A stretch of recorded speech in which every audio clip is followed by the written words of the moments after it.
ইউবসিরুনা বিহা, তাদেরকে চোখ দিয়েছি তারা দেখে না, ওয়ালাহুম আযানুন লা ইয়াসমাউনা বিহা, তাদের কান আছে কিন্তু তারা শুনে না। আমরা বলি এটা আবার কেমন মানুষ, মন আছে বোঝে না, চোখ আছে দেখে না, কান আছে শুনে না, এটা আবার কেমন মানুষ? আল্লাহ কয় আমি কি বলছি নাকি মানুষ? উলাইকা কাল আনআম, সুবহানাল্লাহ, উলাইকা কাল আনআম। মন থাকার পরে যে বোঝে না, চোখ থাকার পরে যে দেখে না, কান থাকার পরে যে শুনে না, উলাইকা কাল আনআম, ওরা হলো চতুষ্পদ জানোয়ারের মতো। আমরা বলি আল্লাহ ওরা কি জানোয়ার? আল্লাহ কয় না, বালুহুম আদাল, এটা জানোয়ারের চাইতে আরো খারাপ, ঠিক কিনা? এরকম আছে নাকি নাই? তাইলে ওরা কারা? আবু জেহেল, আবু লাহাব, উতবা, শাইবা, মুগীরা, সুবহানাল্লাহ বলবেন না? আমরা একটা সিদ্ধান্তে পৌঁছে আসছি। এই দিদার বসো, যাত্রী নাম্বার 2, তোমাকে লাল কার্ড দেখাইয়া বাইরে দিয়ে দিবে। হ্যাঁ, বুঝেই নাই কার মাহফিল হয়েছে। বইয়া দাও, নড়াচড়া করো। নতুন না, বয়স তো কম তো, নতুন। আমিন বলেন, জোরে, আরো জোরে। তাহলে এক দল হলো আবু বকর, উমর, ওসমান, আলী, আরেক দল হলো আবু জেহেল, আবু লাহাব, উতবা, শাইবা। আমরা কোন দল? আবু বকর। আমরা আবু বকর, উসমান, আলীর দল। তাইলে আবু বকর, ওমর, ওসমান, আলী গেছে ১৫০০ বছর আগে। ১৫০০ বছর পরে তার দলের লোক যদি থাকতে পারে, তাইলে ১৫০০ বছর আগে আবু লাহাব, উতবা, শাইবা, আবু জেহেল ছিল, তার দলের লোক আছে নাকি না? Okay fine. তাহলে আবু বকরের পক্ষের লোক যেমন আছে, ওই দলের লোক যেমন আছে, আবু জেহেলের পক্ষের লোকও আছে। কারণ বংশধর ওই থেকেই শুরু হয়েছে। তাহলে আবু বকর, উমর, ওসমান, আলীর বংশধর আমরা। আমাদের গায়ের ভিতরে আবু বকর, উমরের রক্ত, ঠিক কি না? আবু জেহেল, আবু লাহাব, উতবা, শাইবা, মুগীরা, ওরা কারা? জানতে মন চায় না? ওরা কারা? যারা আবু জেহেল, আবু লাহাব, উতবা, শাইবা, মুগীরা। আমরা তো আবু বকর, উমর, ওসমান, আলীর দল। যারা কাফেরের দল, ওরা কারা?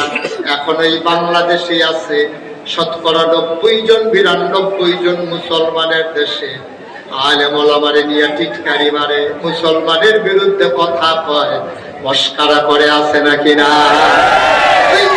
১,০০০ বছর আগে যারা নবীর বিরোধিতা করেছে, সাহাবায়ে কেরামকে টিটকারি মেরেছে, যারা তাদেরকে হত্যা করেছে, আজও সেই দল আছে যারা এখনো গায়ের ভিতরে ইসলামের নাম শুনলে জলুনি আসে, চুলকানি হয়।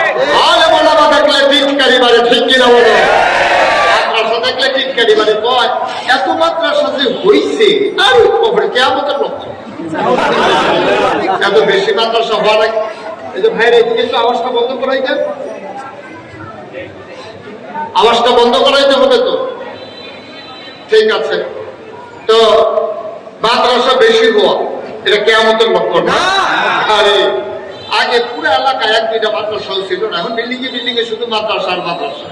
তোমার কাছে কিন্ডারগার্টেন স্কুলগুলোর কথা নজরে পড়ে না, যেখানে মুসলমানের বাচ্চাগুলারে সকালবেলা হাফ প্যান্ট পরাইয়া, তারপরে শার্ট গায়ে দেওয়াইয়া, টাই পরাইয়া, যেখানে মুসলমানের বাচ্চাদেরকে পড়ানোর কথা ছিল আউযুবিল্লাহ বিসমিল্লাহ, সেই জায়গায় যে পড়া টুইঙ্কেল টুইঙ্কেল, ওইটা ভালো লাগে না, ঠিক কিনা? স্কুল নিয়ে কোনো ষড়যন্ত্র নাই, কলেজ ইউনিভার্সিটি নিয়ে কোনো ষড়যন্ত্র নাই, ষড়যন্ত্র সব হচ্ছে মাদ্রাসাগুলোকে নিয়ে, ঠিক কিনা? আলেম ওলামাকে দিয়ে টিটকারি মস্কারা, হুজুর হাইটে গেলেও টিটকারি মস্কারা। আবার মনে রাখতে হবে, যদি ঈমানি চেতনা উদ্বুদ্ধ হতে যাও, যদি ওই কিয়ামতের ময়দানে আসামির কাঠ গড়ায় না দাঁড়িয়ে জান্নাতের অভিমুখে যেতে চাও, যদি আল্লাহওয়ালা হিসাবে নিজেকে পরিচয় দিতে চাও, তাহলে বাপ হিসাবে তোমার দায়িত্ব ছেলেকে ধনী বানাই দেওয়া না, তোমার দায়িত্ব ছেলেকে ডাক্তার ইঞ্জিনিয়ার বানানো না। ডাক্তার ইঞ্জিনিয়ার বানানো দোষের না, কিন্তু এটা দায়িত্বের আওতায় পড়ে না। তোমার প্রকৃত মূল দায়িত্ব হচ্ছে সন্তানকে মুসলমান হিসেবে গড়ে তোলা, ঠিক কি না? তোমার সন্তানকে আল্লাহ চিনাই দেওয়া, তোমার সন্তানকে নবী চিনাই দেওয়া, তোমার সন্তানকে কোরআনের বাণী শিখাই দেওয়া, তাকে কলমা মুখস্থ করাই দেওয়া, এইগুলো ছিল তোমার মূল দায়িত্ব। কিয়ামতের ময়দানে একটা বাবাকেও আল্লাহ জিজ্ঞেস করবে না তোমার ছেলে ডাক্তার হলো না কেন, তোমার ছেলে ইঞ্জিনিয়ার হলো না কেন। কোনো বাবাকে আল্লাহ জিজ্ঞেস করবে না, বরঞ্চ আল্লাহ জিজ্ঞেস করবেন তোমার ছেলেকে তুমি ঈমান শিক্ষা দিলে না কেন, সে নামাজ পড়ে নাই, সে রোজা ভেঙেছে, সে হাফ প্যান্ট পরে পরে রাস্তাঘাটে হেঁটেছে, তোমার ছেলে। হ্যাঁ, আপনি খেয়াল করে দেখছেন, আরে বেটা যেই মাত্র ছুট্টু এই 7-8 বছর বয়স, তার হাফ প্যান্ট পরা যেন তার হাফ প্যান্ট তাড়াতাড়ি খুলতে সুবিধা হয়, তাহলে গোসল টোসল করাইতে প্রস্রাব পায়খানায় সমস্যা, এই জন্য তারা হাফ প্যান্ট পরে। আর আমি দেখি যে সব আমরা মনে করি বুদ্ধিমান হয়েছে, সব ফোকা একেবারে ভরে যাইতেছে বাংলাদেশ। দেখবেন যে সকালবেলা হাফ প্যান্ট করে পড়া, রাতের বেলা হাফ প্যান্ট করে পড়া, 32 বছর বয়স 35 বছর বয়স এই বেলায় হাঁটতে আছে, একবারও চিন্তা করে না এই তার হাফ প্যান্ট যে আস্তে আস্তে শুরু হয়েছে, কোন সময় তার হাফ প্যান্ট খুললা যায় এই টেনশন তো, ঠিক কিনা কর? আজব কারবার। তুমি তাহলে শিখাইতে পারো না, তোমার বাচ্চাকে তুমি লেটেস্ট বানাইছো, আলট্রা মডার্ন বানাইছো, তুমি মুসলমান বানাও, ঠিক কিনা কর? এই জন্য আব্বা আম্মাকে কিয়ামতের ময়দানে জবাব দিতে হবে। এই যে আমাদের মুহতামিম হুজুর, প্রিন্সিপাল হুজুরের ছোট্ট মেয়েটা 7 বছর বয়স, 5 বছর 7 বছর বয়সের মেয়েটা কি সুন্দর করে কোরআন তেলাওয়াত করলো। এখন আমি যদি জিজ্ঞেস করি আপনারা কে কে ওর মতো কোরআন তেলাওয়াত করতেন পারেন, জিজ্ঞেস করি নেই, তবে কান্দেন ওটা আমার নাম নিয়ে কয়।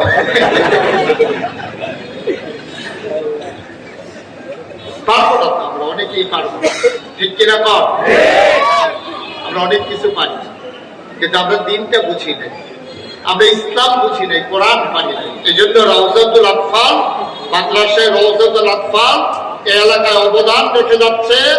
আমরা অন্তত 5টা বছর হলেও এই বাচ্চাগুলোর এই মাদ্রাসায় দেওয়ার পরে তারপর আপনি ইঞ্জিনিয়ার বানান, ডাক্তার বানান, আপনি যা মন চায় তা বানান, আমার কোনো আপত্তি নাই। যদি মাদ্রাসায় পড়ে তারপরে ডাক্তার হয়, এই ডাক্তার নর্মাল ডেলিভারির জায়গায় সিজার করবেন। এই মাদ্রাসায় পড়ার পরে দিন বুঝার পরে আমার ছেলে ইঞ্জিনিয়ার হয়, সে অন্তত ফাইলার দিয়ে ঘুষ খাবে না, ঠিক আছে? এই আমার দেশের ছেলেগুলো দিন বুঝার পরে, হালাল হারাম চেনার পরে, তারপরে যদি কন্ট্রাক্টর হয়, তাইলে ওই রডের ভিতরে, এই ব্রিজের ভিতরে রডের বদলে অন্তত বাঁশ দেবে না, ঠিক আছে? আমার দেশের ছেলেরা ডাক্তার হয়, দিন বুঝে না, ইঞ্জিনিয়ার হয়, দিন বুঝে না, কন্ট্রাক্টর হয়েছে, দিন বুঝে না, দোকানদার হয়েছে, দিন বুঝে না। এই দিন না বুঝার কারণে ওই দোকানদারেরও সমস্যা, কাস্টমারেরও সমস্যা। দোকানদার চিকনদার কোটাবে লাখখানে করে বিক্রি করে, আর কাস্টমারে কয় ঠিক আছে বিক্রি করছো, যখন বাকি নিয়ে এমন ঘুরাবো, দুই জায়গায় সমস্যা। এই যে বাকি নিয়ে যে টাকা দিয়ে দেওয়া লাগে না, এই যে আল্লাহর কাছে জবাব দেওয়া লাগে, এটা সে বুঝে নাই। আর দোকানদার বুঝে নাই ওজনে কম দেওয়া যায় না, চিকন ডাল মোটা ডাল একসাথে মিলিয়ে বিক্রি করা যায় না। না বুঝার কারণ হলো ইমানদার না হওয়া, ঠিক কিনা? আপনি যদি বুঝতেন, আমি যেমন করে দোকানের কাস্টমারকে ফাঁকি দেই, কেউ দেখুক আর না দেখুক, একজন দেখেন তিনি কে। আমি আল্লাহরে দেখাইয়া এমন করে ফাঁকি দিতে পারি না, এই চিন্তা যদি আপনার থাকতো, কোন দোকানদার তার কাস্টমারকে ঠকাইতো না, ঠিক কিনা?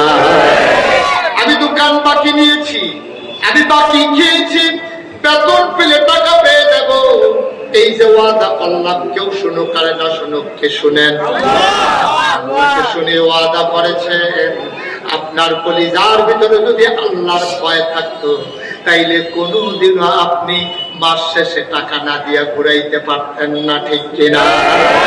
আজকে আমার সাথে সারাদিন ছিলেন আমার দরবারে, কি হলো? মাহফিলের ভিতরে উঠে উঠে হাঁটাহাঁটিটা আমি মোটেও পছন্দ করি। দয়া করে এই কাজটা কেউ করবেন না। যদি মনে করেন যে আপনার ভালো লাগতেছে না, আপনি বলবেন, আমি মাইক ছেড়ে দেবো ইনশাআল্লাহ। তারপরেও হাঁটাহাঁটি উঠে আমি উঠেও পছন্দ করি না, যেহেতু আসার নামাজ হয়েছে, বেশিক্ষণ হয়নি। আপনারা নিশ্চয়ই সবাই প্রয়োজনীয় কাজ সেরেই এসেছেন। আমরা সবাই মিলে চুপচাপ খরগোশের মতো কান খাড়া করে মাছের মতো নিষ্পলক নয়নে আমরা কথা শুনবো ইনশাআল্লাহ। আল্লাহ যেন কবুল করে সবাই করি আমিন। যারা মঞ্চে বসে আছেন একটু আমার দিকে ঘুরে বসে, আমাকে যেন দেখতে পারেন, আমিও যেন আপনাদেরকে দেখতে পারি। সভাপতির চেয়ারটা একটু কোনাকুনি করে দেন, একটু ওইদিকে ঘুরাই দেন ছোটটা, তাহলে উনি আমার দিকে তাকাইতে পারেন। আরো ঘোরাতে দিকে যেন ওইদিকে ফিরা নামাজ পড়তে পারেন। এইদিকে ঘুরে পারেন, আপনি আমার দিকে চাইবেন, ওইদিকে ঘুরে দেখবেন বাকি কি এদিকে আছে, ওনারা ঘুরাই নিতেছে নামাজের লেগে। ঠিক আছে, সবাই পড়েন আমিন। এই আওয়াজে ওয়াজ হবে, পড়েন আরো জোরে। আর আওয়াজ নাই না? ঢাকার মানুষের আওয়াজ কমে গেছে? সবাই পড়েন আমিন। বন্ধুগণ, যারা মোবাইল গুলো হাতে ধরে রেখেছেন, আপনি না ওয়াজ শুনতে পারতেছেন, না আপনার রেকর্ড হচ্ছে, এভাবে রেকর্ড হয় না। মোবাইল গুলো হাত থেকে নামিয়ে নেন, সবাই পকেটে ঢুকান। সবসময় তো মোবাইলের ভিতরেই দেখছেন, তো এখনো যদি ভিতরেই দেখেন তাহলে আমি আর বাইরে কি করতে কথা বুঝেন না? পকেটে ঢুকান, পকেট নাই আপনার, মোবাইল আর ধরবেন না কেউ, মনোযোগের। আপনি একটু ঘুরে বসে সবাই বলেন আমিন। উনি আব্দুল রহমান ভাই না? আব্দুল সালাম ঘুরে বসেন, উনি ভোটের দিকে চাইয়া দিয়েছে, ভোট করে আমার দিকে। সবাই পড়েন আমিন। বন্ধুগণ, লম্বা সময় না, আমি চেষ্টা করব কম সময়ের ভিতরে কিছু কথা বলার জন্য, যেগুলো আমার জন্য দরকার এবং আপনাদের জন্য দরকার। শুরুতে আল্লাহর কাছে দয়া চাই, আপনাদের কাছে দোয়া চাই। আল্লাহ যেন আমার মুখ দিয়ে সেই কথাগুলো বের করে দেন যেগুলো আমার জন্য দরকার এবং আপনাদের জন্য দরকার। সবাই পড়েন আমিন। আপনি এরকম করলে কিন্তু আমি ওয়াজ করতে পারবো না।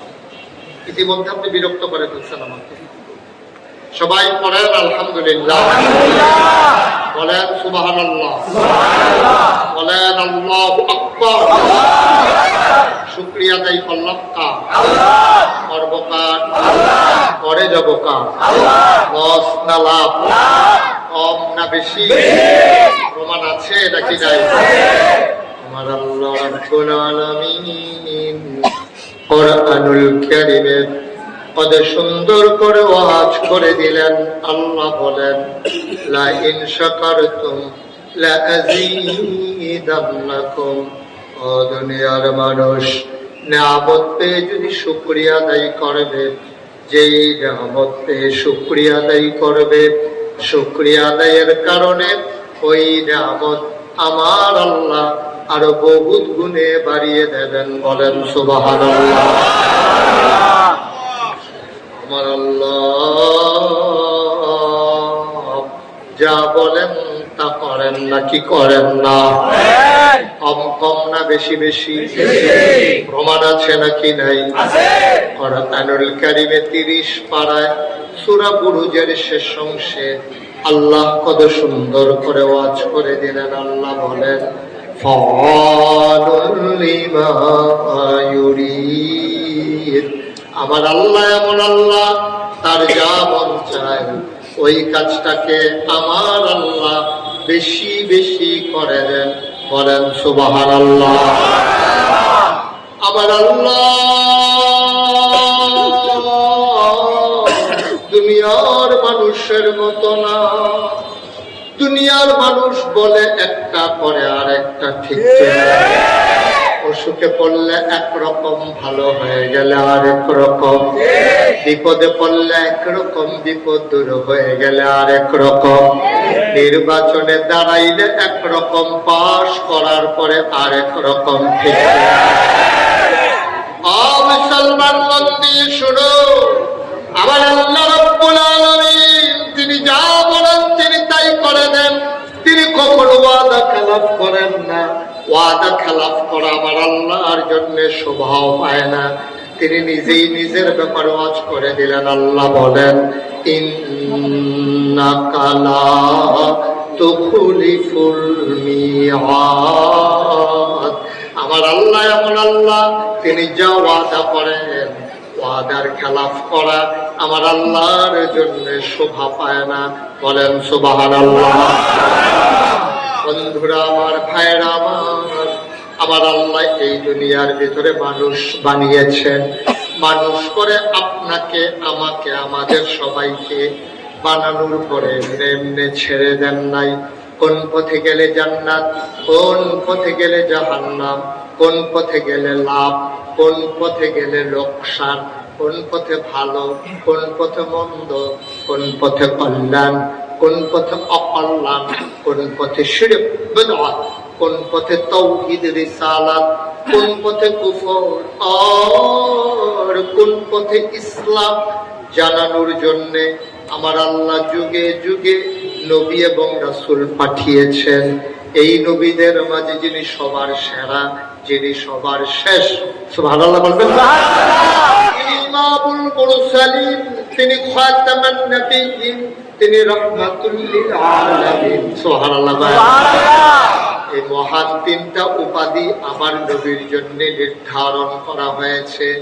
আদম আলাইহিস সালাম থেকে শুরু করে ঈসা নবী পর্যন্ত যত নবী এবং রাসূল এসেছেন সবাইকে আল্লাহ এক একটা উপাধি দিয়েছেন।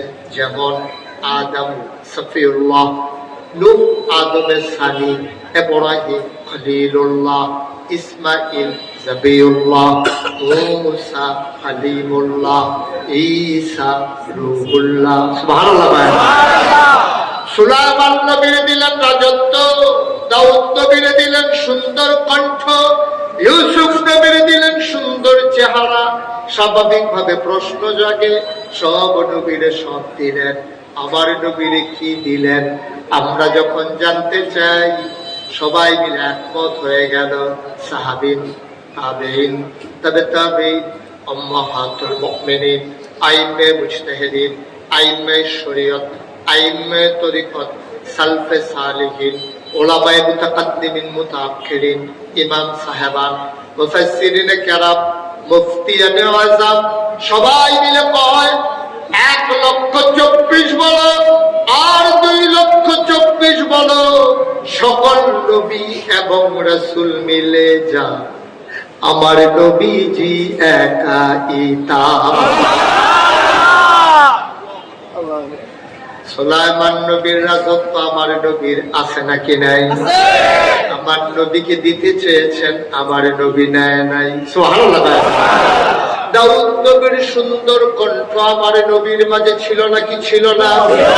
ও মুসলমান, মন দিয়ে শোনো, আমার নবী যখন রাতের আধারে দিনপতন নিস্তব্ধতার মাঝে যখন পাখিগুলো ঘুমিয়ে পড়তো আপন নীরে, গরুগুলো যখন গোয়াল ঘরে, শিশুরা যখন মায়ের বুকে বুক রেখে ঘুমায়, প্রিয়তম স্বামী প্রিয়তমা স্ত্রীকে নিয়ে যখন ঘুমায়, বেওয়ারিশ কুকুরগুলো যখন নিরাপদ আশ্রয়ে ঘুমিয়ে পড়ে, মাঝ রাতে শেষ করে আমার নবী যখন শেষ রাতের দিকে উঠতেন, তিনি যখন তাহাজ্জুদে দাঁড়াতেন, কোরআন তেলাওয়াত করতেন সুমধুর কণ্ঠে, দারুন নাদওয়া তৎকালীন সংসদ, সেখানে কাফেররা সিদ্ধান্ত নিয়েছিল মুহাম্মদের কণ্ঠে কোরআন তেলাওয়াত শুনলে মানুষগুলো যেহেতু ঈমানদার হয়ে যায়, মুসলমান হয়ে যায়, আজকে থেকে তার তেলাওয়াত শোনা বন্ধ।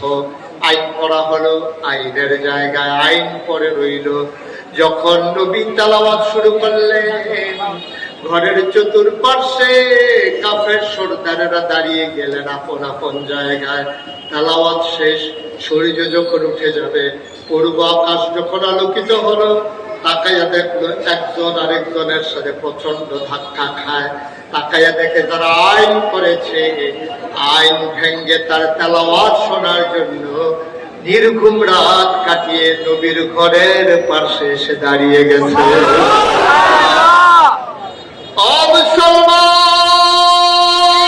মুসলমান, মন দিয়ে শুনো রে ভাই, সকল নবী এবং রাসূল মিলে যা আমার নবীজি একাই তা, সুবহানাল্লাহ। এই নবীকে আল্লাহ যখন পাঠালেন ১৩,০০০ বছর আগে, আল্লাহর নবী হারা গুহায় ধ্যানমগ্ন। আল্লাহর ফেরেশতা জিবরাইল আলাইহিস সালাম তিনি হারা গুহার নিকটে এসে দাঁড়ালেন, ডাকলেন, ও মুহাম্মদ। সবাই পড়েন সাল্লাল্লাহু আলাইহি। নবীর নাম শুনলে কি করতে হয়? ২-১ না বারবার, ২-১ দিন না প্রতিদিন, ২-১ সপ্তাহ না প্রতি সপ্তাহ, ২-১ মাস না ১২ মাস, ২-১ বছর না সারা জীবন আমরা পড়ব সাল্লাল্লাহু আলাইহি ওয়াসাল্লাম। জিবরাইল এসে কয়, মুহাম্মদ,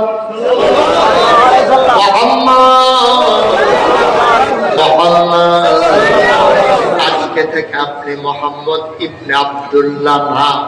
মক্কায় এখনো পরিচয় হয় নিজের নামের সাথে বাবার নাম দিয়া। নবীর আব্বার নাম ছিল আব্দুল্লাহ, ওনার পরিচয় ছিল মোহাম্মদ ইবনে আব্দুল্লাহ। জিবরাইল আলাইহিস সালাম এসে কয়, আজকে থেকে আপনি মোহাম্মদ ইবনে আব্দুল্লাহ। এই পরিচয় আপনার আসল পরিচয় না, আপনার আসল পরিচয় মুহাম্মাদুর রাসূলুল্লাহ। মুসলমান, আল্লাহর নবী নবুয়ত প্রাপ্ত হলেন, ঘোষণা হলো ৪০ বছর বয়সে। আল্লাহর কুদরতে নির্দিষ্ট ছিল নবীর জন্মের অনেক আগে তিনি যে নবী হবেন এটা আল্লাহর নির্ধারণ। দুনিয়ার মানুষ জেনেছে ৪০ বছর বয়সে। ও মুসলমান, আবার নবীজি যখন তিনি আদিষ্ট হলেন, সবাইকে ডেকে বললেন, কুলু লা ইলাহা ইল্লাল্লাহ। তোমরা সবাই পড়ো লা ইলাহা ইল্লাল্লাহ মুহাম্মাদুর রাসূলুল্লাহ। তোমরা সবাই পড়ো। আল্লাহর নবী ডাকলেন, যখন নবী ডেকে বললেন সবাই পড়ো, তখন মানুষগুলো হয়ে গেল ২ ভাগ, কয় ভাগ? একদল আল্লাহওয়ালা আর একদল শয়তানওয়ালা, একদল জান্নাতি আর একদল জাহান্নামী, একদল ফেরেশতার চাইতে উত্তম, আরেক দল জানোয়ারের চাইতে খারাপ। ২ দলের কথাই কোরআনে আল্লাহ বলে দিয়েছেন। বলেন সুবহানাল্লাহ। কোরআনে আছে নাকি নাই? আছে। মানুষ হয়ে গেল ২ ভাগ, একদল আল্লাহওয়ালা, আরেক দল হয়ে গেল শয়তানওয়ালা। এখন ২ দলের পরিচয় কি? এক দলের ব্যাপারে যারা আল্লাহওয়ালা তাদের পরিচয় আল্লাহ তুলে ধরলেন, রাদিয়াল্লাহু আনহুম ওয়া রাদু আনহু। তাদের ব্যাপারে আল্লাহ খুশি, আল্লাহর ব্যাপারে তারা খুশি। সুবহানাল্লাহ। চারটিখানি কথা। এখন যদি আল্লাহ বলেন, জয়নাল মার্কেট সংলগ্ন এই মাহফিলে, মাদ্রাসায়ে রওজাতুল আতফাল, এই মাহফিলে যারা এসেছো সবার ব্যাপারে আমি খুশি, তাহলে এর চাইতে বড় খবর কি আমাদের জন্য আর আছে? ৪০০০ বছর আগে কোরআনুল কারীমে আল্লাহ আয়াত নাযিল করে দিলেন, রাদিয়াল্লাহু আনহুম ওয়া রাদু আনহু। তাদের ব্যাপারে আল্লাহ খুশি, আল্লাহর ব্যাপারে তারা খুশি। সুবহানাল্লাহ। এখন ওরা কারা? আবু বকর, ওমর, ওসমান, আলী, তালহা, জুবায়ের, আব্দুর রহমান ইবনে আউফ, সাদ ইবনে রাবিয়া, আব্দুল্লাহ ইবনে আব্বাস, আব্দুর রহমান ইবনে আবু বকর, বেলাল, খাব্বাব, সুমাইয়া। সুবহানাল্লাহ। ওই মানুষগুলোর ব্যাপারে কোরআনে আয়াত নাযিল হয়ে গেল, তোমাদের কোনো চিন্তা নাই, ওয়ালা তাহিনু ওয়ালা তাহজানু ওয়া আনতুমুল আ'লাউনা ইন কুনতুম মুমিনিন। তোমাদের কোনো ভয় নাই, তোমাদের কোনো পেরেশানি নাই, তোমরাই হবা সফল কাম। সুবহানাল্লাহ। কার কথা? মাশাআল্লাহ। কার কথা? এই যে আপনি চুপ করে আছেন কেন? মন খারাপ? তো শুনেই বসেন, বসে কথা বলেন। ওই যে পিছনে কথা বলি, চুপ করে থাকার কোনো সুযোগ নেই। কেউ বলবে, কেউ বলবে না। হবে না, সবাই বলেন আমিন। জোরে বলেন আরো জোরে। চুপচাপে ওয়াজ শোনার সুযোগ নেই, একেবারে প্রাণবন্ত গলা ছেড়ে দিয়ে কথা বলবেন যখন যা বলা দরকার। ইনশাআল্লাহ আল্লাহ যেন কবুল করে। আল্লাহর ঘোষণা আছে, যারা ঈমান ওয়ালা তাহিনু ওয়ালা তাহজানু, ওয়া আনতুমুল আ'লাউনা ইন কুনতুম মুমিনিন। তোমাদের কোনো ভয় নাই, তোমাদের কোনো পেরেশানি নাই। তোমরা মাঝে মাঝে হয়তো অপমানিত হবা, তোমরা দিনের পথে চলার কারণে তোমাদেরকে কেউ মাঝে মাঝে টিটকারি মারবে, মস্কারা করবে, জেল হবে, জুলুম হবে, নির্যাতন হবে, নিপীড়ন হবে। মনে রাখবে এটাই শেষ না, সফলতা হইল পরকালে। যারা ঈমান এনেছে তারা বুঝে শুনে ঈমান এনেছে। ১৫০০০ বছর আগে আমার নবীকে ওরা ছেড়ে দেয় নাই, আমরা যারা নবীর অনুসারী আমাদেরকেও ছেড়ে দেবে না, ঠিক কিনা?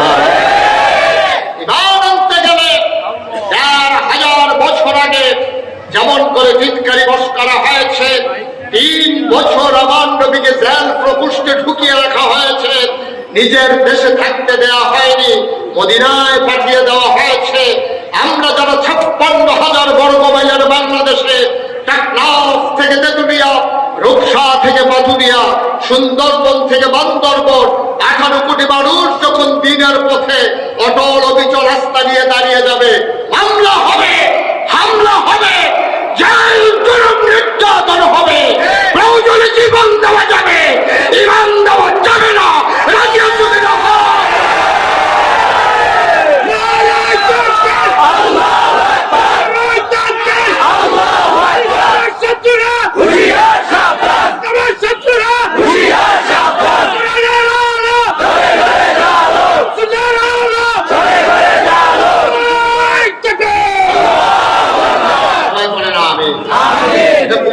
আমরা ইমানদার হয়েছি, ঠিক কিনা বলেন? ইমানদার মানে হচ্ছে আপনি প্রয়োজনে পারলে নামাজ পড়বেন, নাইলে নাই। আপনি কাদার ভিতরে বাইকটা যেমন কাদার ভিতরে ভেতরে থাকে, আপনি এমন করে কাটিয়ে দেবেন জিন্দেগি। এটা মুমিনের জিন্দেগি না, কারণ মুমিন জানে তার এক হাতে থাকবে তাসবিহ আর এক হাতে থাকবে তলোয়ার। যখন প্রয়োজন তাসবিহ পড়বে, যখন প্রয়োজন তলোয়ার চালাবে। কোনো ইমানের জিন্দেগি নাই, এমনি এমনি জান্নাত পেয়ে যাবেন, এই আশা পয়সা থেকে লাভ নেই। আপনি বলবেন আমি ইমানদার, আপনাকে পরীক্ষা করা হবে না, এই চিন্তারও দরকার। মুসলমান মন দিয়ে শুনো, আল্লাহ রাব্বুল আলামিন আবার তাদের ব্যাপারে সুসংবাদ দিলেন। মানুষটা গরিব হতে পারে, অসহায় হতে পারে, রিক্সাওয়ালা হতে পারে, মেথরমুচি কামলা হতে পারে, ডেলি লেবার হতে পারে, হয়তো তার বংশ মর্যাদা নাই, ঢাকা শহরে হয়তো তার 2টা বাড়ি নাই, হয়তো তার শোরুম ফ্ল্যাট নাই, হয়তো তার ব্যবসা প্রতিষ্ঠান নাই, রিক্সা চালিয়ে কোনো মতে বিবিবাদ চালিয়ে হয়তো সংসার করে, কিন্তু মানুষটা ইমানদার। রিক্সা দাঁড় করিয়ে আজান তুলে নামাজ পড়ে নেয়, কোনোদিন কারো আমানতের খেয়ানত করে না, কোনোদিন কারো মাল সম্পদ লুণ্ঠন করে না। রিক্সায় যদি টাকার পটলাটাও ফেলে যায়, খুঁজে খুঁজে মানুষটারে বের করে ওই রিক্সাওয়ালা টাকার পটলা ফেরত দিয়ে আসে, এমন উদাহরণ আছে নাকি না? এটা যেমন উদাহরণ আছে, রিক্সাওয়ালা, সিএনজি ড্রাইভার যার টাকা তাকে ফেরত দেওয়ার জন্য অস্থির হয়ে পত্রিকায় পর্যন্ত বিবৃতি দিয়ে, টেলিভিশনের চ্যানেলের ভিতরে জানিয়ে দিয়ে টাকা ফেরত দিয়েছে। আবার এমন উদাহরণও আছে, লেখাপড়া শেষ করে আমার গরিব অসহায় মানুষের জন্ম নিবন্ধন আটকিয়ে টাকা খায়, দুস্থ ভাতার গম খেয়ে ফেলে, রাস্তার গম খায়, আছে নাকি না? 2টারই উদাহরণ। আপনি কোনটা হবেন, এটা ওন ডিসিশন, এটা আপনার সিদ্ধান্ত। আপনি কি রাস্তা ট্যাক্স দিয়ে টাকা খাবেন, নাকি আপনি রাস্তার জন্য কাজ করে যাবেন? আপনি কি মানুষের নিরাপত্তা বিধান করবেন, নাকি মানুষের জীবন আপনার কারণে বিতসন্ত্রস্ত হয়ে যাবে? এটা আপনাকে ডিসিশন নিতে হবে। আপনি 2টার একটা হতেই পারেন, হয় জান্নাতি নতুবা জাহান্নামী। যারা জান্নাতি তারা ১৫০০০ বছর আগে এই মানুষগুলো ছিল বর্বর, বেদইন, যাযাবর, মূর্খ, সভ্য। এই মানুষগুলো রাস্তার ঘুরে ঘুরে তাকিয়ে ডাকাতি করত, মানুষের সম্পদ লুণ্ঠন করত। মাত্র 23 বছরের ব্যবধানে আল্লাহর নবীর দাওয়াত পেয়ে, আল্লাহর ভয় কলিজার ভিতরে জায়গা দিয়ে 23 বছর পরে ওই আগের মানুষগুলো এখনো রাস্তায় দাঁড়িয়ে থাকে। আগে দাঁড়াই থাকতো ডাকাতি করার জন্য, এখন দাঁড়াই থাকে কেউ ডাকাতি করে কিনা পাহারা দেওয়ার জন্য। আজকে গোটা বিশ্ব কম্পিউটারাইজড, গোটা বিশ্বকে বলা হচ্ছে গ্লোবাল ভিলেজ।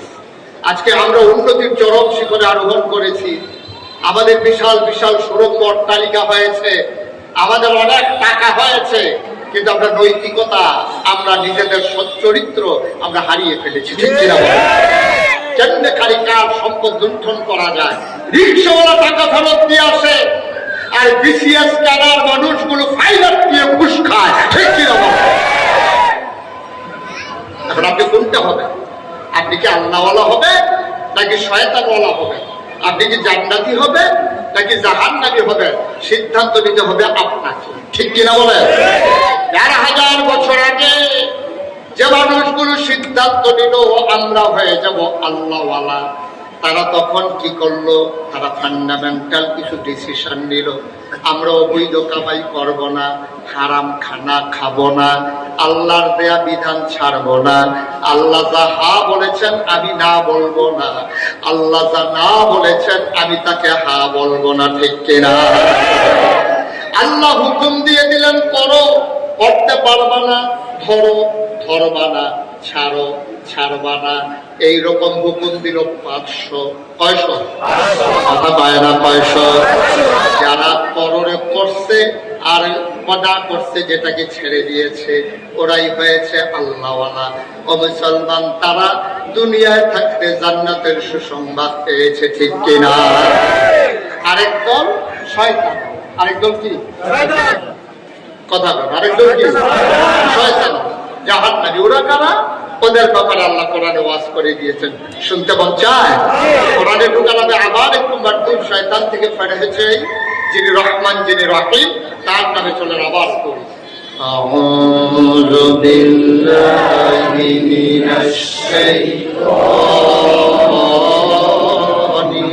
রাজীম। বিসমিল্লাহির রাহমানির রাহিম। ওয়ালাহুম কুলুবুন লা ইয়াফকাহুনা বিহা ওয়ালাহুম আ'য়ুনুন লা ইউবসিরুনা বিহা ওয়ালাহুম আযানুন লা ইয়াসমাউনা বিহা উলাইকা কাল আনআম বাল হুম আদাল। আল্লাহ কয়, ও উত্তরের মানুষ, ও ঢাকার মানুষ, শুনো শুনো শুনো। ওয়ালাহুম কুলুবুন লা ইয়াফকাহুনা বিহা। দুনিয়ার ভিতরে একদল মানুষ আছে যাদেরকে মন দিয়েছি কিন্তু তারা বুঝে না। ওয়ালাহুম আ'য়ুনুন লা ইউবসিরুনা বিহা। তাদেরকে চোখ দিয়েছি, তারা দেখে না। ওয়ালাহুম আযানুন লা ইয়াসমাউনা বিহা। তাদের কান আছে কিন্তু তারা শুনে না। আমরা বলি এটা আবার কেমন মানুষ? কান আছে বুঝে না, চোখ আছে দেখে না, কান আছে শুনে না, এটা আবার কেমন মানুষ? আল্লাহ, আমি কি বলছি নাকি মানুষ? উলাইকা কাল আনআম। সুবহানাল্লাহ। উলাইকা কাল আনআম।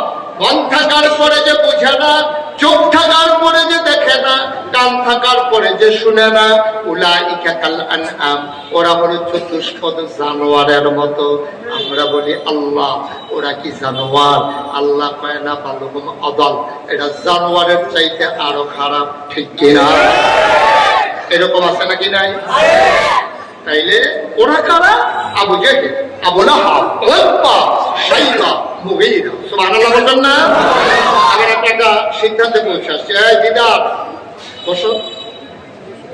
যাত্রী নাম্বার 2, তোমাকে লাল কার্ড দেখাইয়া বাইরে দিয়ে দেবে। হ্যাঁ, বুঝেই নাই কার মাহফিল হয়েছে। বইয়া দাও, নড়াচড়া করো। নতুন না? বয়স তো কম তো, নতুন। আমিন বলেন। জোরে, আরো জোরে। তাহলে এক দল হলো আবু বকর, উমর, ওসমান, আলী। আরেক দল হলো আবু জেহেল, আবু লাহাব, উতবা, শাইবা। আমরা কোন দল? আবু বকর। আমরা আবু বকর, উসমান, আলীর দল। তাইলে আবু বকর, ওমর, ওসমান, আলী গেছে ১,৫০০ বছর আগে। ১,৫০০ বছর পরে তার দলের লোক যদি থাকতে পারে, তাইলে ১,৫০০ বছর আগে আবু লাহাব, উতবা, শাইবা, আবু জেহেল ছিল। তার দলের লোক আছে নাকি না? Okay fine. তাহলে আবু বকরের পক্ষের লোক যেমন আছে, ওই দলের লোক যেমন আছে, আবু জাহেলের পক্ষের লোকও আছে, কারণ বংশধর ওই থেকেই শুরু হয়েছে। তাহলে আবু বকর, উমর, উসমান, আলীর বংশধর আমরা, আমাদের গায়ের ভিতরে আবু বকর, উমরের রক্ত, ঠিক কি না? আবু জেহেল, আবু লাহাব, উতবা, সাইবা, মুগীরা, ওরা কারা? জানতে মন চায় না? ওরা কারা? যারা আবু জেহেল, আবু লাহাব, উতবা, সাইবা, মুগীরা, আমরা তো আবু বকর, উমর, উসমান, আলীর দল। যারা কাফেরের দল, ওরা কারা? এখন এই বাংলাদেশে আছে শতকরা 90 জন, 92 জন মুসলমানের দেশে আলেম ওলামারে নিয়ে টিটকারি মারে, মুসলমানের বিরুদ্ধে কথা কয়, মস্কারা করে, আছে নাকি না? যারা 1000 বছর আগে যারা নবীর বিরোধিতা করেছে, সাহাবায়ে কেরামকে টিটকারি মেরেছে, যারা তাদেরকে হত্যা করেছে, আজও সেই দল আছে যারা এখনো গায়ের ভিতরে ইসলামের নাম শুনলে জলুনি আসে, চুলকানি হয়, আলেম ওলামা দেখলে টিটকারি মারে, ঠিক কিনা বলো? মাদ্রাসা দেখলে টিটকারি মারে, কয় এত মাদ্রাসা যে হইছে আর কবরে কিয়ামতের লক্ষণ। এত বেশি মাদ্রাসা হওয়া লাগে। এই যে ভাইরা এদিকে একটু আওয়াজটা বন্ধ করাই দেন, আওয়াজটা বন্ধ করাইতে হবে তো, ঠিক আছে? তো মাদ্রাসা বেশি হওয়া এটা কিয়ামতের লক্ষণ না। আরে আগে পুরো এলাকায় 1-2টা মাদ্রাসা ছিল না, এখন বিল্ডিং এ শুধু মাদ্রাসা আর মাদ্রাসা। তোমার কাছে কিন্ডারগার্টেন স্কুলগুলোর কথা নজরে পড়ে না, যেখানে মুসলমানের বাচ্চাগুলারে সকালবেলা হাফ প্যান্ট পরাইয়া, তারপরে শার্ট গায়ে দেওয়াইয়া, টাই পরাইয়া, যেখানে মুসলমানের বাচ্চাদেরকে পড়ানোর কথা ছিল আউযুবিল্লাহ বিসমিল্লাহ, সেই জায়গায় যে পড়া টুইঙ্কেল ওইটা ভালো লাগে না, ঠিক কিনা? স্কুল নিয়ে কোনো ষড়যন্ত্র নাই, কলেজ নিয়ে, ইউনিভার্সিটি নিয়ে কোনো ষড়যন্ত্র নাই, ষড়যন্ত্র সব হচ্ছে মাদ্রাসাগুলোকে নিয়ে, ঠিক কিনা? আলেম ওলামাকে নিয়ে টিটকারি মস্কারা, হুজুর হাইটে গেলেও টিটকারি মস্কারা। আবার মনে রাখতে হবে, যদি ঈমানি চেতনা উদ্বুদ্ধ হতে যাও, যদি ওই কিয়ামতের ময়দানে আসামির কাঠ গড়ায় না দাঁড়িয়ে জান্নাতের অভিমুখে যেতে চাও, যদি আল্লাহওয়ালা হিসাবে নিজেকে পরিচয় দিতে চাও, তাহলে বাপ হিসাবে তোমার দায়িত্ব ছেলেকে ধনী বানাই দেওয়া না, তোমার দায়িত্ব ছেলেকে ডাক্তার ইঞ্জিনিয়ার বানানো না। ডাক্তার ইঞ্জিনিয়ার বানানো দূষণ না, কিন্তু এটা দায়িত্বের আওতায় পড়ে না। তোমার প্রকৃত মূল দায়িত্ব হচ্ছে সন্তানকে মুসলমান হিসেবে গড়ে তোলা, ঠিক কি না? তোমার সন্তানকে আল্লাহ চিনাই দেওয়া, তোমার সন্তানকে নবী চিনাই দেওয়া, তোমার সন্তানকে কোরআনের বাণী শিখাই দেওয়া, তাকে কলমা মুখস্থ করাই দেওয়া, এইগুলো ছিল তোমার মূল দায়িত্ব। কিয়ামতের ময়দানে একটা বাবাকেও আল্লাহ জিজ্ঞেস করবে না তোমার ছেলে ডাক্তার হলো না কেন, তোমার ছেলে ইঞ্জিনিয়ার হলো না কেন। কোনো বাবাকে আল্লাহ জিজ্ঞেস করবে না, বরঞ্চ আল্লাহ জিজ্ঞেস করবেন তোমার ছেলেকে তুমি ঈমান শিক্ষা দিলে না কেন, সে নামাজ পড়ে নাই, সে রোজা ভেঙেছে, সে হাফ প্যান্ট পরে পরে রাস্তাঘাটে হেঁটেছে, তোমার ছেলে, হ্যাঁ আপনি খেয়াল করে দেখছেন, আরে বেটা যেই মাত্র ছুট্টু, এই 7-8 বছর বয়স, তার হাফ প্যান্ট পরা যেন তার হাফ প্যান্ট তাড়াতাড়ি খুলতে সুবিধা হয়, তাহলে গোসল টোসল করাইতে, প্রস্রাব পায়খানায় সমস্যা, এই জন্য তারা হাফ প্যান্ট পরে। আর আমি দেখি যে সব, আমরা মনে করি বুদ্ধিমান হয়েছে, সব ফোকা একেবারে ভরে যাইতেছে বাংলাদেশ। দেখবেন যে সকালবেলা হাফ প্যান্ট করে পড়া, রাতের বেলা হাফ প্যান্ট করে পড়া, 32 বছর বয়স, 35 বছর বয়স, এই বেলায় হাঁটতে আছে, একবারও চিন্তা করে না এই তার হাফ প্যান্ট যে আস্তে আস্তে শুরু হয়েছে, কোন সময় তার হাফ প্যান্ট খুললা যায়, এই টেনশন তো, ঠিক কিনা? আজব কারবার। তুমি তাহলে শিখাইতে পারো না, তোমার বাচ্চাকে তুমি লেটেস্ট বানাইছো, আলট্রা মডার্ন বানাইছো, তুমি মুসলমান বানাও, ঠিক কিনা? এই জন্য আব্বা আম্মাকে কিয়ামতের ময়দানে জবাব দিতে হবে। এই যে আমাদের মুহতামিম হুজুর, প্রিন্সিপাল হুজুরের ছোট্ট মেয়েটা 7 বছর বয়স, 5 বছর, 7 বছর বয়সের মেয়েটা কি সুন্দর করে কোরআন তেলাওয়াত করলো। এখন আমি যদি জিজ্ঞেস করি আপনারা কে কে ওর মতো কোরআন তেলাওয়াত করতেন পারেন,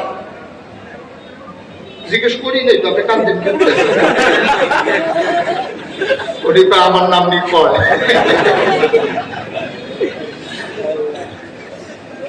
পারবো না, আমরা অনেকেই পারবো, ঠিক কিনা? কর, আমরা অনেক কিছু পারি, কিন্তু আমরা দিনটা বুঝি নাই, আমরা ইসলাম বুঝি নাই, কোরআন পারি নাই। এই জন্য রওজাতুল আতফাল, মাদ্রাসায় রওজাতুল আতফাল এই এলাকায় অবদান রেখে যাচ্ছে। আমরা অন্তত 5টা বছর হলেও এই বাচ্চাগুলোর এই মাদ্রাসায় দেওয়ার পরে তারপর আপনি ইঞ্জিনিয়ার বানান, ডাক্তার বানান, আপনি যা মন চায় তা বানান, আমার কোনো আপত্তি নাই। যদি মাদ্রাসায় পড়ে তারপরে ডাক্তার হয়, এই ডাক্তার নর্মাল ডেলিভারির জায়গায় সিজার করবেন। এই মাদ্রাসায় পড়ার পরে দিন বুঝার পরে আমার ছেলে ইঞ্জিনিয়ার হয়, সে অন্তত ফাইলার দিয়ে ঘুষ খাবে না। ঠিক আছে?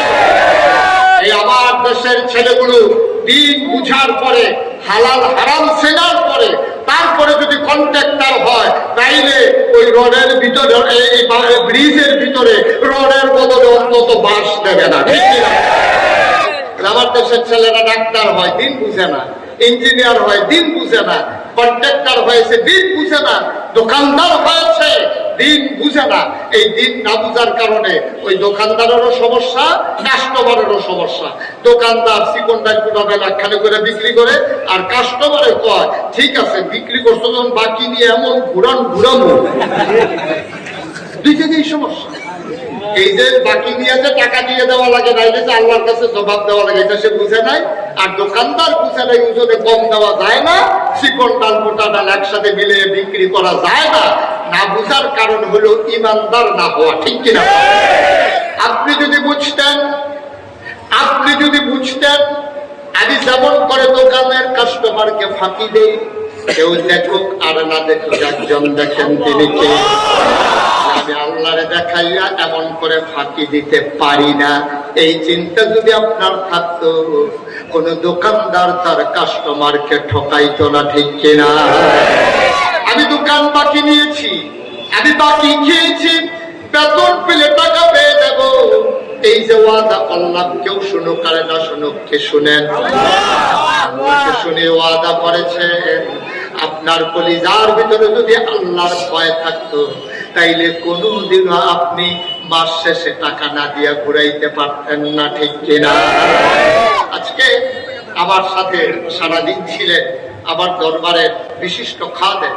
উনি আমাকে দুঃখ করে বললেন যে হুজুর, টাকা পাই, আমি ওর কাছে টাকা পাই, আমি যেমন করে খুঁজতেছি, আমি একটু বলছি যে ভাই তোমার কাছে যদি আমি 10 লাখ টাকা পাই, তুমি প্রয়োজনে 5 লাখ দাও, তারপরেও তুমি আমার টাকাটা দিয়ে দাও।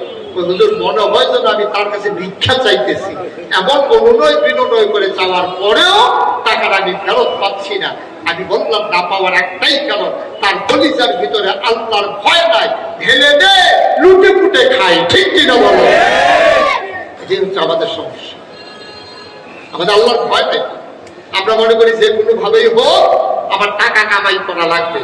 আমরা মনে করি যে কোনো মূল্যে হোক আমার পাওয়ার লাগবে।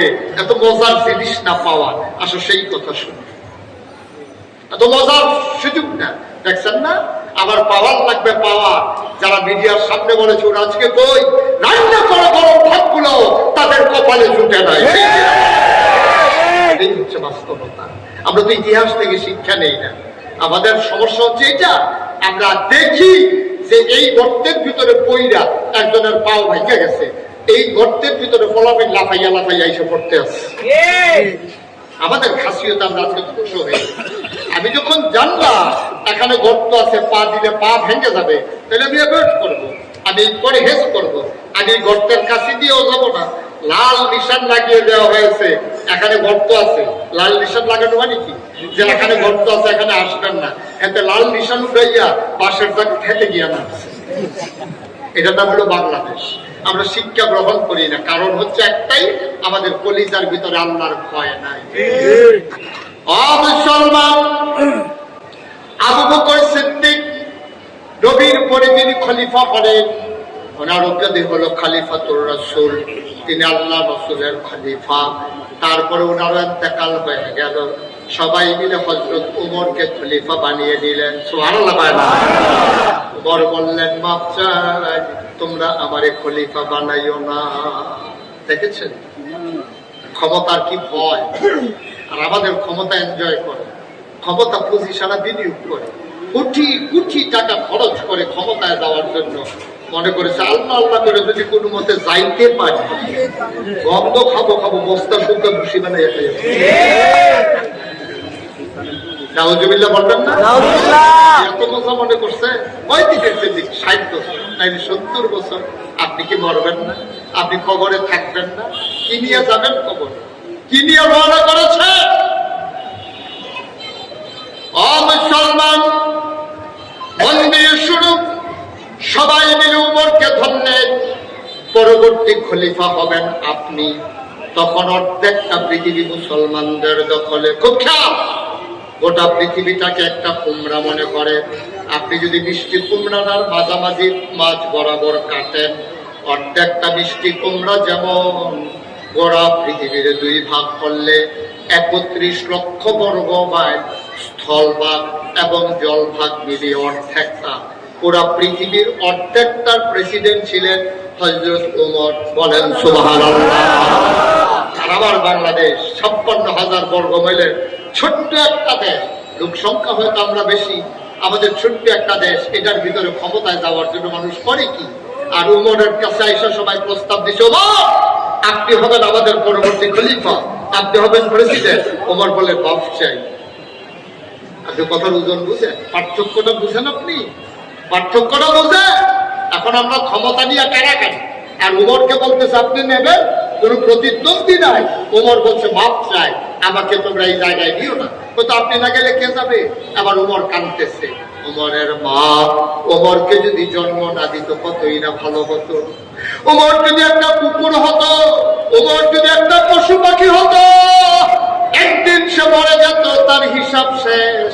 কিন্তু ওমরকে যে মা তার জন্ম দিল, ওমর যে মানুষ হলো, ওমরকে যদি সবাই মিলে খলিফা বানায়, আর এই তখনকার সময়ে একটা কুকুর যদি ফুরাত নদীর তীরে না খেয়ে মারা যায়, কুকুরটা যদি কিয়ামতের ময়দানে আল্লাহর দরবারে বিচার দেয়, আল্লাহ ও আল্লাহ আমি কুকুর, আমার একটা অভিযোগ আছে। ওই তোমার কি অভিযোগ? ওই উমরের আমলে আমি খাবার খেতে না পেরে মারা গেছিলাম, আমি বিচার চাই। ওমর কয় আমার শাসন আমলে একটা কুকুর যদি না খেয়ে মারা যায়, কিয়ামতের ময়দানে কুকুরটা যদি আল্লাহর কাছে বিচার দেয়, সেই দিন কি জবাব আমি দেব? এই ভয়ে আমি খলিফা হইতে চাই না। কথা তো সত্য, কথা তো সত্য। আপনি ক্ষমতার বস্ত্র ধাক্কা ধরতে গিয়ে, ক্ষমতা পাকা মুক্ত করতে গিয়ে গুলি করে পাখির মতো মানুষকে হত্যা করেছেন, ঠিক কিনা বলে? বুঝেন না এর জবাবদিহিতা কি? আপনি তো বুঝেন না। সবাই মিলে এই বাংলাদেশে সবাই মিলে আন্দোলন করলো। কি বললো? দফা 1 দাবি 1 পদত্যাগ পদত্যাগ। কথা বলে কি বলছিলেন আপনারা? দফা 1 দাবি 1 পদত্যাগ পদত্যাগ। কেউ কিন্তু এই কথা বলে নাই দফা 1 দাবি 1 দেশ ত্যাগ দেশ ত্যাগ, এই কথা কেউ বলছিল? সবাই বলছে পদত্যাগ। আল্লাহ পারে না, তোমাদের হিসাব আর আমার হিসাব তো এক না। আমার হিসাব হচ্ছে দফা 1 দাবি 1 দেশ ত্যাগ দেশ ত্যাগ, ঠিক কিনা? আপনি শিক্ষা নেবেন না? আপনি অতীত থেকে শিক্ষা নেবেন না? যত পাকাপুক্ত করেন আপনি। আল্লামা সাইদি রহমাতুল্লাহ আলাইহি বলছিলেন, যারা ক্ষমতার মসনদে আরোহণ করে, ক্ষমতা যেন সারা না লাগে, তারা সবগুলো ছিদ্র বন্ধ করে। শুধু একটা ছিদ্র বন্ধ করতে মনে থাকে না, সেই দিক দিয়ে তার পতন হবে। এইটা শুধু বাকি থাকে। নৌকার সব ছিদ্র বন্ধ, কিন্তু যে দিক দিয়ে পানি উঠবে ওই ছিদ্রটাই বন্ধ করতে মনে নাই, সমস্যা হয়েছে উঠে। ঠিক কিনা কর? কথা বলা ঠিক কিনা? মুসলমান গভীর মনোযোগ, মন দিয়ে শুনো। মুশতাক ফৈজি তোমাদের কাছে প্রতিদিন আসে না, ইচ্ছে করলে আবার আসা সম্ভব হবে না, প্রতিদিন কথা শুনতে পারবা না। আগামীকাল অফিস আছে, আমার মনে আছে আমি ছেড়ে দেব কম সময়ের ভেতরে। সবাই মিলে উমরকে খলিফা বানালেন, কথা মনে আছে নাকি? উমরকে হইতে চাইছিলেন? কথা বলে হইতে চাইছিলেন নাকি বানানো কল্পনা সত্য ঘটনা? উমর চায় না, কিন্তু সবাই মিল্লা তারে খলিফা বানায়। খলিফা বানানোর পরে উমর ঘোষণা দিলেন, শুনো, আমার দেশের ভেতরে আজকে থেকে অন্যায় অবিচার চিরতরে বন্ধ করা হবে। কেউ টিটকারি বাসনা বসকারা করবা বন্ধ, হারাম কাজের সাথে জড়িত হওয়া বন্ধ। যদি তোমরা কেউ কোরআনের বিধানের বাইরে চলে যেতে চাও, তাহলে আমার উমরের হাতের চাবুক কাউকে রেহাই করবে না এমন ঘোষণা দিলে মদিনার মানুষ কেঁপে কেঁপে ভয়ে সন্ত্রস্ত হয়ে গেল। ওমর শাসন শুরু করে দিলে। এখন মানুষ দরজা খুলে ঘুমায়, চুরি নেই, ডাকাতি নাই। সুবহানাল্লাহ বলবেন। সুন্দরী সুরুষী কুমারী যুবতী কন্যারা নাকের ভিতরে ফুল, কানের ভিতরে দোল, গলার ভিতরে মালা, হাতের ভিতরে মালা, স্বর্ণালঙ্কার পরে মরুপ্রান্তর দিয়ে দুদু মরুভূমির মাঝে পরন্ত বিকেলে সূর্য ডুবু ডুবু প্রায় এমন সময় মেয়েরা হেঁটে যায়, চোখ তুলে তাকানোর কারো সাহস নাই। সুবহানাল্লাহ বলবেন। এই যে ভাই, উনি কি ওয়াজ করতে আইতেছে? ওই কলকাতাতে ওনার সাথে কথা হয়েছে যে অর্ধেক আপনি শুনবেন, অর্ধেক আমি শুনবো। উঠে ওনারে জায়গা দিচ্ছে। একটা লোক উঠেন না, একটু মনোযোগের সাথে আমাকে একটু সুযোগ আমিন কর, জোরে কর। এখন নারীরা হেঁটে যায়, কেউ টিটকারি মারে না, মস্কারা করে না, কানের দুলে ধরে কেউ কান মারে না, চিন্তাই হয় না, রাহাজানি হয় না। রাত বিরাতে মানুষ দরজা খুলে ঘুমায়, চুরি ডাকাতির কেউ চিন্তাও করে না। জাকাত দেওয়ার লোক নাই, জাকাত দেওয়ার লোক নাই। এক লোক জাকাতের টাকা নিয়ে ঘুরতেছে, ঘুরে ঘুরে ঘুরে যারে পায় তারে পায়, ভাই জাকাতের কয়টা টাকা ছিল, এদিকে সরেন এখান থেকে, আমি তো জাকাত দেওয়ার জন্য লোক খুঁজতে আসি, পাই না, আপনি কি এর ব্যাপার? ভাই জাকাত দেওয়ার ছেলে, আপনি বসেন। সমস্যা তো হ্যাঁ, তার আপনার কি সমস্যা? আমরা এই দাঁড়াইছেন যে বুঝে গেলে তো আর এরকম করে না। আমিন কর, জোরে কর, আরো জোরে। এখন জাকাত নেওয়ার মতো লোক নাই। কি আজব দেশ! এক লোক কয়েকদিন ধরে, 7 দিন ধরে ঘুরছে, যারে কয় ভাই জাকাতের টাকাটা রাখেন। আমি জাকাত খাবো কি করতে, আমি তো জাকাত দেই। এখন জাকাত আর কেউ নেয় না। ঘুরতে ঘুরতে ঘুরতে ঘুরতে সে ক্লান্ত হয়ে গেছে, সন্ধ্যা হয়ে গেছে। দেখছে একটা ঘর একেবারে অসুন্দর, মাটির ওয়াল করা, খেজুর পাতার ছাউনি দেওয়া। দেখলেই মনে হয় ওরা খুব গরিব। ওই লোকটা করছে কি, অন্ধকারের আগ পর্যন্ত দূরে দূরে ঘুরতেছে। যখন অন্ধকার হইছে, সেই লোক দরজা ধাক্কা দিয়া 1 কোটলা টাকা ঢিল মেরে ঘরের ভিতরে দিয়া কয়, আমার জাকাতের টাকাটা আপনারা রাইখা দিয়া। ঘরের ভিতরের লোক পেছনে পেছনে দৌড়াইয়া কয়, আমি 1 সপ্তাহ ধরে ঘুরতে আসি, মিয়া লোক পাই না, আমিও তো জাকাত দেওই না, তুমি কার কাছে জাকাত দিতে আসছো? দরজা খুলে ঘুমায়, চুরি নাই, ডাকাতি নাই, মানুষের ভিতরে কোনো অশান্তি নাই। এই কথাটা ওই শুধু মদিনার ভিতরে থাকে না, কথা চলে গেছে কাফেরের দেশে, কথা চলে গেছে কাফেরের দেশে। পাশে যারা দেশ আছে, মনে করেন উত্তরা, আমি জয়নাল মার্কেট সংলগ্ন, সবাই মিলে আপনারা কমিটি করেছেন, এখানে চুরি হবে না, এখানে ডাকাতি হবে না, মিথ্যা থাকবে না, এই সন্ত্রাস থাকবে না, মেয়েরা নিরাপদে স্কুলে যাবে, মাদ্রাসায় যাবে, কেউ স্টেজিং করবে না, কারো দোকান বাকি খাইয়ে কেউ ঘুরাবে না, কোনো সন্ত্রাস থাকবে না। সবাই মিলে মনে করেন মিটিং করলেন, সিদ্ধান্ত হলো রাত জেগে জেগে আমার যুবকেরা লাঠি সোটা নিয়ে পাহারা দেয়। সবাই দরজা খুলে ঘুমায়। আগে জানালা খুলে ঘুমাইতে পারছে না, টান দিয়ে মোবাইল লইয়া গেছে, আর এখন দরজা খুলে ঘুমায়, চুরি চামারি হয় না। এই কথাটা যদি ছড়াই যায়, তখন এই কথাটা শুধু ঢাকার ভিতরে থাকবে না, সারা বাংলাদেশে ছড়ে যাবে। আমি তো কি অন্য মাহফিলে বইলে দেবো, কারণ গেছিলাম উত্তর কি কারবার। সুতরাং শান্তি দেখতেছিল উত্তরে, ঘুরে আসো জয়নাল মার্কেটের পাশে, আমিও তো বলবো এই কথা। মদিনায় যখন এমন শান্তি, এই কথা চলে গেছে কাফেরের দেশে। কাফেরেরা শুই না, বেড়া ভাত খাইতে ভাত পাই না, আর ওই জায়গা থেকে কুত্তাও না খাইয়া মারা যায় না। একটা একটু দেশটা একটু দেখার দরকার আছে না? সুবহানাল্লাহ বলবেন না? কাফের আসছে মদিনা, কাফের কই আসছে? কাফের আসছে মদিনা। মদিনার আইসা এক লোকের সাথে দেখা হয়েছে। এক লোকের জিজ্ঞেস করতেছে, ভাই আপনাদের দেশের যে প্রেসিডেন্ট, উনি কই? কে? প্রেসিডেন্ট? আমাদের এইসব নাই। তাহলে প্রধানমন্ত্রী? এইসব নাই। রাজা? রাজা তো আগেই নাই। বাদশাহ? এইসব রাজাও নাই, বাদশাও নাই, প্রেসিডেন্টও নাই, প্রধান